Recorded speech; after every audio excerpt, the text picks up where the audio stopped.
감사합니다. 오늘 우리가 함께 먹을 하나님 말씀은 이사야 1장 18절입니다. 이사야 1장 18절 다 같이 한번 읽어볼게요. 시작. 여호와께서 말씀하시되 오라 우리가 서로 변론하자. 너희의 죄가 주홍 같을지라도 눈과 같이 휘어질 것이요 진홍같이 붉을지라도 양털같이 희게 되리라. 아멘. 예, 예배 오신 분들 환영합니다. 우리 서로 인사합시다. 안녕. 안녕. 반갑습니다. 예. 오늘 저희 교회에 와보겠다고 연락을 주셨던 분이 계세요. 그래서 내심 기다리고 있었는데 역시 교회를 한번 참 발걸음하기가 참 쉽진 않은 것 같습니다. 제가 얘기 듣기로 이분들은 교회를 다녀본 적이 없는 분들이에요. 근데 이제 두 커플인데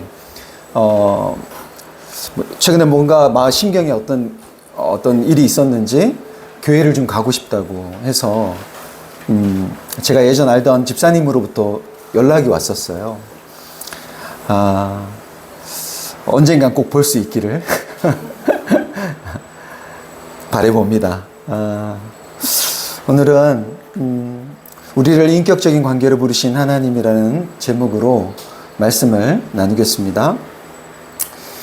예전에 저에게 찾아왔던 한 청년이 저에게 이런 질문을 한 적이 있습니다.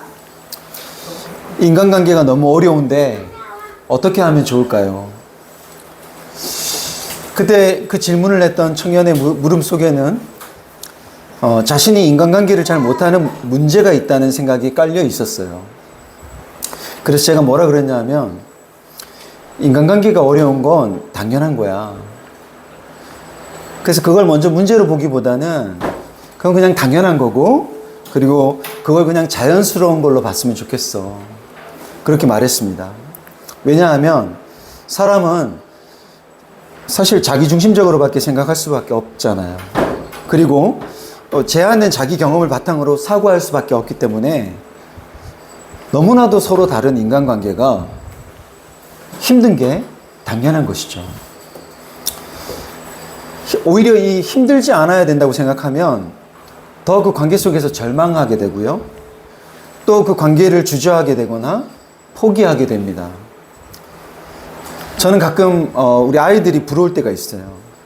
우리 여기 하민이나 하온이나 하린이 같은 경우는 저 정도 또래 애들은 친구가 되는 게 그렇게 힘들지 않습니다. 이렇게 모래 한 줌으로도 금세 친구가 되거든요. 제가 하민이, 하온이, 하린이 저희 교회 왔을 때 어떻게 친해졌냐 하면요. 마당에 나가면 돌멩이 있잖아요. 자갈. 그 자갈 하나 갖고 놀았어요. 근데 그걸 반복적으로 떨어뜨리는 그 반복적인 그 행동만으로도 친해지게 됐거든요. 그치? 기억나? 어이 시원해. 얼마나 시원해. 그 돌멩이 갖고 저 벽에 담장에 그림 그리고 막 바닥에 그림 그리고 그러면서 아이들과 스스럼 없이 친해졌어요. 기억나 하리나? 그러나 이제 머리가 좀 커지고 싫고 좋음이 분명해질 때부터는 조금씩 그 관계가 힘들어지기 시작합니다. 왜냐하면 그때부터는 아무하거나 친구를 못해요. 그런데 이게 자연스러운 거죠. 그러면 그저 그 힘든 것을 당연히 여기면서 우리가 고통스럽게 우리가 이 인간관계 속에서 고통스럽게 살아야 할까요? 여러분, 인간관계가 그저 그냥 고통뿐이라면 우린 같이 못 삽니다. 오늘 말씀을 보면 1장을 오늘 제가 한 9절만 읽었지만 이 1장 전체를 보면요. 이스라엘을 자녀로 삼으신 하나님도 그 이스라엘 백성들과 같이 못 살 만큼 그 백성과의 관계에서 고통스러우셨던 것 같아요.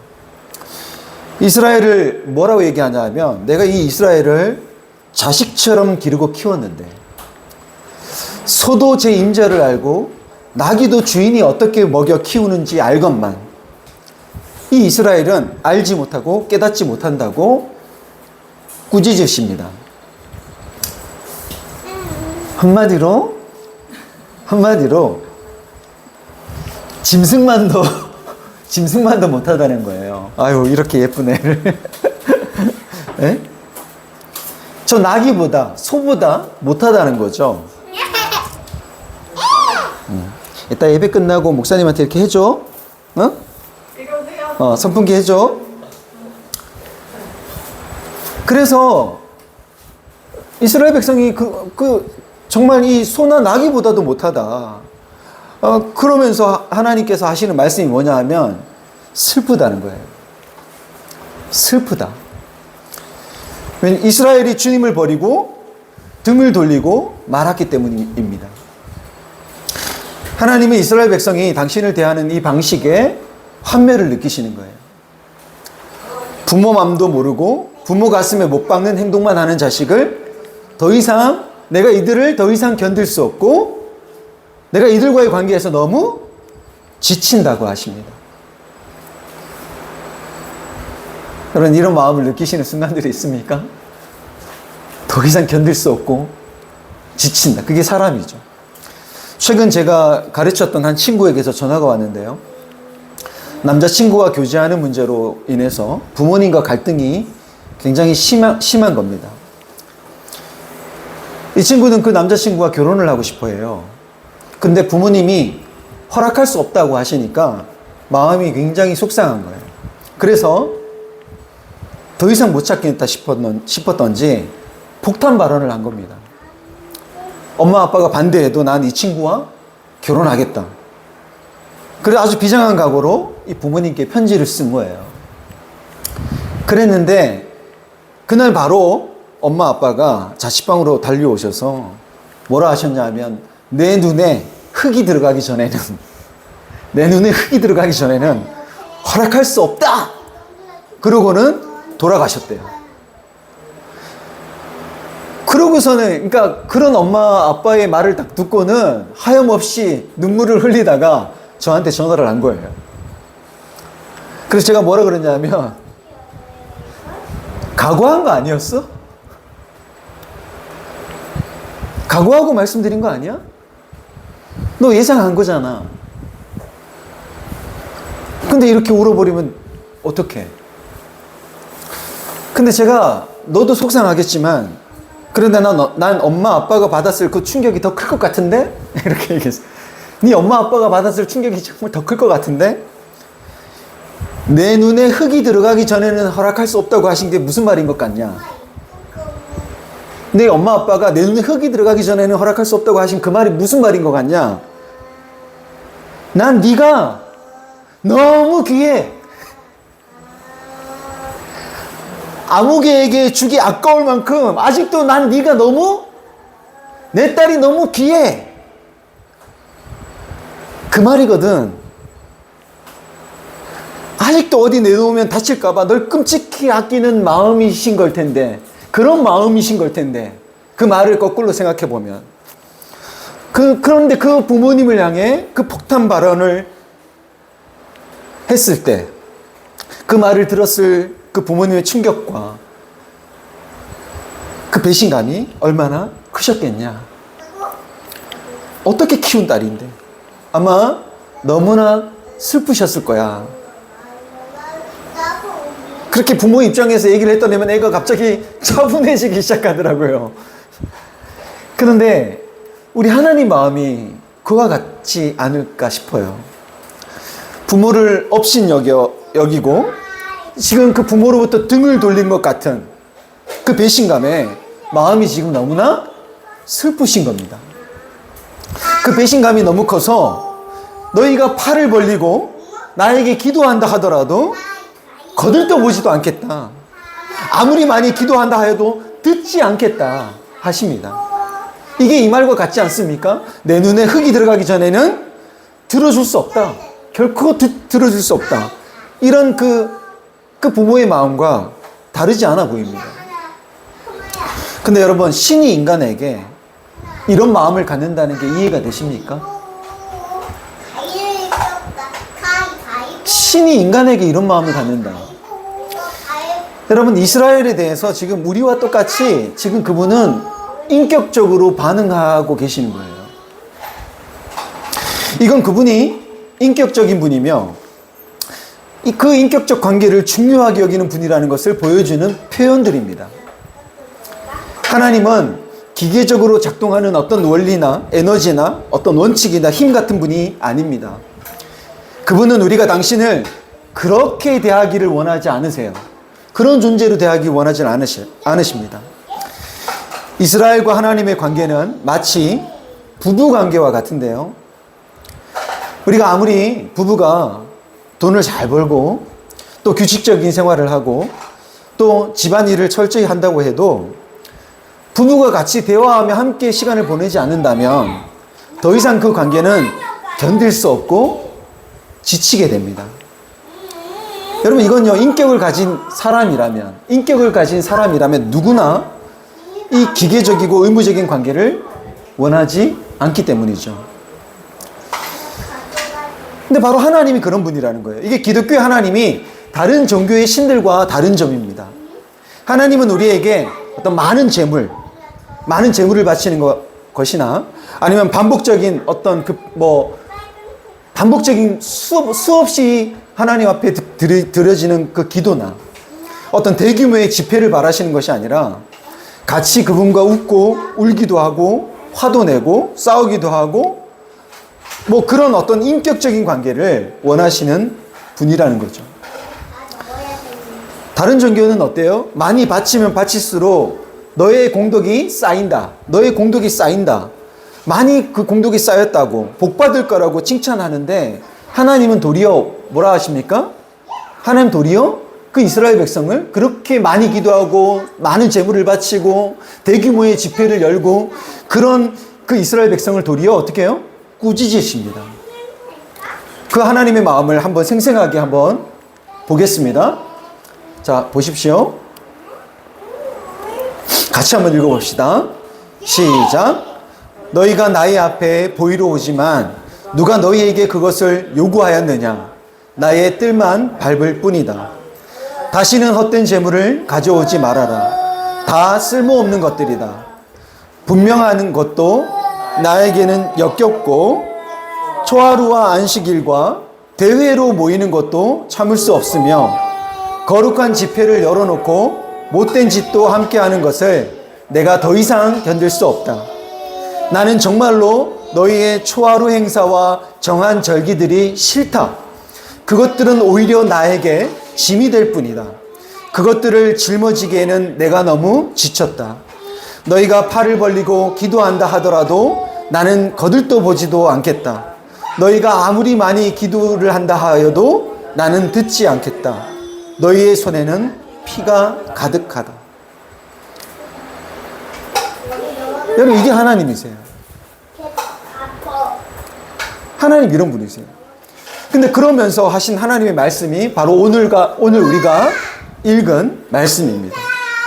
오라, 우리가 서로 변론하자는 것. 대화하자고 하는 겁니다. 일방적인 대화가 아니라 서로 대화하자 하십니다. 하나님은요, 우리 측에서 감히 어떤 질문이나 대꾸조차 할 수 없는 분이 아닙니다. 내 입장은 이런데 너의 입장은 뭐냐? 와서 나와 얘기해보자. 견딜 수 없을 만큼 지금 관계가 힘든데도 불구하고 그분이 서로 변론하자, 대화하자라고 하시는 분이세요. 공동 번역에서는 이 변론하자는 말을 이렇게 번역합니다. 오라, 와서 우리가 시비를 가리자. 나와 시비를 가리자. 자, 시비를 가리는 것은 옳고 그름을 따져서 분명히 하자는 것입니다. 하나님이 인간에게 옳고 그름을 묻는 건 우리가 이해할 수 있죠. 우리에게 너 지금 너의 그게 옳으냐? 아니면 너 그거 그른 거냐? 우리에게 하나님이 그렇게 물으시는 건 우리가 이해할 수 있겠는데, 근데 인간이 하나님께 옳고 그름을 따진다는 거 여러분 상상할 수 있습니까? 오라 우리가 서로 변론하자. 시비를 가리자. 하나님만이 아니라 우리 역시 하나님께 그것을 따진다는 거 여러분 상상할 수 있겠냐고요. 여러분 이건 인간을 대단히 인격적으로 대하시는 겁니다. 여러분 평교사가 교장에게 시비를 따질 수 있는 세상,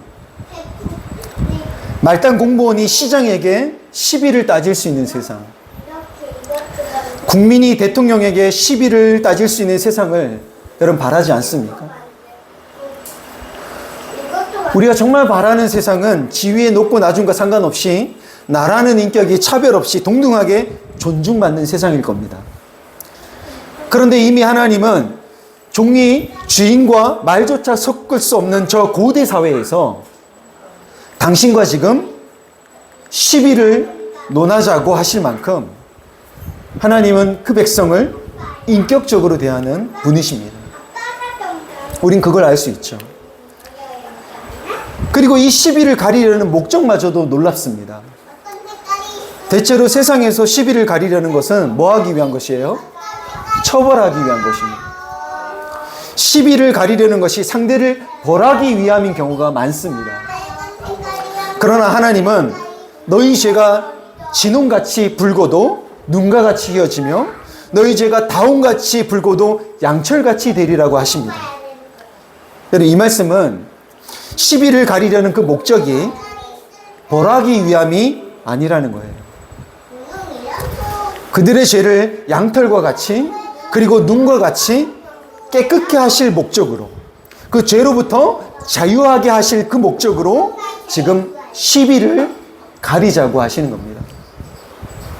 하나님은 너희의 죄, 즉 너희의 그 자기중심성이 진홍같이 그 다홍같이 붉을 정도로 진해도 나와의 그 변론을 통해 그 붉은 죄를 내가 눈과 같이 양털같이 희어지게 다 씻어내서 나에 대한 가정이나 오해나 어떤 이해득실에 따른 계산 없이 편견 없이 옳고 그름을 선명하게 알 수 있는 그 이 거짓 없는 관계, 즉 믿을 수 있는 관계를 맺기를 원하십니다. 옳고 그름을 따져 사실 여부를 우리가 분명히 할 때 우리는 가정에 의한 오해나 의혹이나 오해나 이런 것들이 사라지고 이 관계가 투명해집니다. 그럴 때 신뢰가 생기고 믿음이 두터워집니다. 오해에 대해 변명하거나 또 그로 인하여서 다투거나 싸울 이유가 없어지게 되죠. 근데 이 시비를 가리지 않고 옳고 그름을 분명하게 하지 않고 이거 그저 그냥 덮어놓으면 의혹만 더 불어납니다. 그리고 이 의혹은 더 많은 가정을 하게 합니다. 여러분 제가 항상 제가 가르쳤던 학생들에게 사람 관계에서, 인간관계에서 가장 주의해야 될 게 있다, 가장 조심해야 될 게 있다 라고 얘기했던 게 뭐냐 하면 가정하는 것이었어요. 그래서 늘 당부했습니다. 가정하지 마라.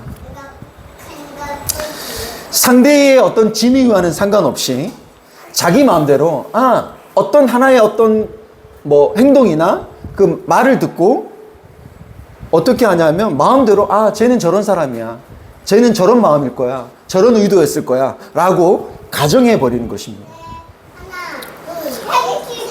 대부분 사실 여부를 직접 대화를 통해 확인하면 되는데 그걸 확인하지 않고 그냥 그저 가정해버릴 때 아주 심각한 오해와 갈등이 생겨납니다. 그로 인해 다투고 분열하게 됩니다. 이게 정말 어처구니 없는 것이요. 아무런 실체가 없어요, 사실은. 그런데도 불구하고 절대 서로를 믿지 못하게 합니다. 그래서 이게 굉장히 무서워요. 지금 우리가 이 나라에서도 지금 겪고 있는 사실도 그런 것들 중에 하나입니다. 선거 조작, 부정선거가 있었다라는 사실 확인되지 않은, 그러나 그걸 믿고 있거든요. 그건 모든 것 추측과 가정에 의한 것인데 그걸 믿는 순간 대화가 안 됩니다. 서로 적으로 여겨요. 이게 참 무섭습니다. 때문에 때문에 정말 우리에게 필요한 것이 뭐냐? 부딪히더라도, 불편하더라도 서로 대화의 자리에 나아가서 시비를 가리는 거예요. 다만 내가 맞고 나는 맞고 상대가 틀리다는 것을 증명하기 위해서 하는 것은 아니어야 합니다. 나는 무조건 맞고 상대는 틀리다는 것을 증명하려고 하면 이건 변론이 아니라 싸움밖에 안 됩니다. 변론을 하려면 내가 틀리고 상대가 맞을 수 있고 또 상대가 틀리고 내가 맞을 수도 있다는 이 태도가 필요하죠. 근데 이와 같은 변론을 할 수 있으려면 대화를 할 수 있어야 됩니다. 대화. 이 말은 뭐냐 하면 듣기와 말하기가 돼야 된다는 거예요. 듣기와 말하기. 대화는 듣기와 말하기죠. 그런데 여기서 더 중요한 건 뭐냐면 말하기보다는 뭐가 더 먼저 돼야 된다? 듣기가 먼저 돼야 합니다. 그래서 우리 성경에 그런 말씀이 있죠. 너희가 듣기는 속히 하고 말하기는 더디하라. 사실 듣는 게 굉장히 더 중요합니다. 근데 이게 안 되면요 어떻게 되냐? 앞에서 이야기했던 이 얘기가 똑같아요. 제 임자를 아는 소나 주인이 자기를 어떻게 먹여 키우는지를 아는 나귀보다 못한 겁니다. 주인의 말귀를 알아듣는 짐승보다 못하다는 거죠. 심하게 말하면 뭐예요? 인간이 아니다. 심하게 말하면. 그러니 우리가 인간이 되려면, 사람이 되려면 이 듣기와 말하기가 돼야 됩니다. 우리가 대화가 돼야 돼요. 근데 인격적이라는 것은 이 듣기와 말하기가 되는 관계를 말합니다. 듣기와 말하기가 되는 관계. 하나님은 우리에게 지금 이걸 하자고 하시는 겁니다. 이걸 하자. 나와 이걸 하자. 그런데 여러분 우리가 생각보다 하나님에 대한 가정들이 진짜 많습니다. 제대로 하나님을 알아본 적도 없는데도 성경을 읽어본 적이 없고 기도를 사실 실제로 내가 해본 적이 없는데도 시비를 가려보지도 않고 하나님은 없다고 하거나 있어도 그 하나님은 악하다고 하거나 그 하나님이 세상에 대해서 무관심하다고 하거나 아니면 그냥 인간이 만들어낸 존재라고 단정하며 오해하는 경우가 많습니다. 더 나아가면 보여주면 믿을게 하고 이런 어떤 조롱성의 발언을 하기도 하죠. 그러나 분명한 건 이 인격적인 관계, 이 듣기와 말하기를 통한 이 관계 없이는 하나님을 신뢰하는 이 믿음이라는 관계가 하나님과 우리 사이에서 잘 생겨나지 않는다는 거예요. 왜냐하면 하나님은 인격적인 분이시기 때문입니다. 이렇듯 하나님은 인간을 인격적으로 대하시며 우리 역시 그분을 그 인격적인 그 관계를 통해 알기를 원하십니다. 이 인격적인 하나님을 알기를 원하고 우리가 믿기를 원한다면 그분께로 나아가기로 결심하고 그분과 대화할 수 있어야 됩니다. 듣고 말하는 시간을 가져봐야 합니다. 그러니까 하나님과의 관계에서 듣기는 뭡니까? 듣기는 성경을 통해 자신을 계시하신 그분의 말씀을 듣는 것이고요. 말하기는 우리가 기도를 하는 것입니다. 우리가 진정으로 하나님의 말씀을 듣고 기도할 때 그분은 나에게 진하게 배어있는 이 자기 중심성으로부터 비롯된 오해들, 가정들, 수많은 편견들 이런 것들을 다 씻어내셔서 나를 반드시 깨끗게 하셔서 그 모든 것들로부터 나를 자유케 하셔서 하나님과 관계를 온전한 그 믿을 수 있는 그 관계를 맺게 하실 것입니다. 최근 아내가 요한복음 3장 16절 말씀이 되게 위로가 된다고 하더라고요. 여러분 우리가 이 말씀 너무 잘 알고 있죠. 말씀 뭡니까? 하나님 세상을 이처럼 사랑하사 독생자를 주셨으니 이는 그를 믿는 자마다 멸망하지 않고 영생을 얻게 하려 하심이라. 하나님이 이처럼 사랑하신 그 세상, 독생자를 주기까지 사랑하신 이 세상은요, 죄와 허물과 부조리가 있는 세상을 말합니다. 그런 세상을 사랑하신 분이십니다. 그런 세상을 사랑하사 독생자를 주신 것, 하나뿐인 아들 예수를 우리와 같은 인간으로 이 땅에 보내신 것은 인간인 우리를 인격적으로 설득하여서 우리로 하여금 믿게 하기 위함입니다. 우리가 서로 변론하자고 우리를 그분과의 관계로 지금 부르시는 것이죠. 이 자리에 있는 우리 모두가 이 부르심에 답하여서 그 하나님의 말씀을 듣고 기도할 수 있기를 바랍니다. 그로 인해 우리에게 있는 하나님에 대한 가정이나 오해나 편견이 사라지기를 바랍니다. 자기중심적인 이 이해의 편견에 갇혀 있었던 것에서 해방되어서 하나님이 나와 세상에 대한 하나님과 나와 세상에 대한 참된 이해 그리고 그 인격적인 하나님에 대한 믿음이 생겨나기를 바랍니다. 또한 이 믿음의 관계가 주님이 다시 오실 때까지 지속될 수 있는 그런 저와 여러분이 되기를 우리 주 예수 그리스도의 이름으로 축원합니다.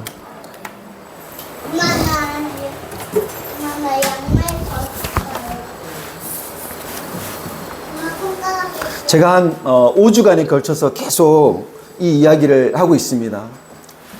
믿음은 관계다.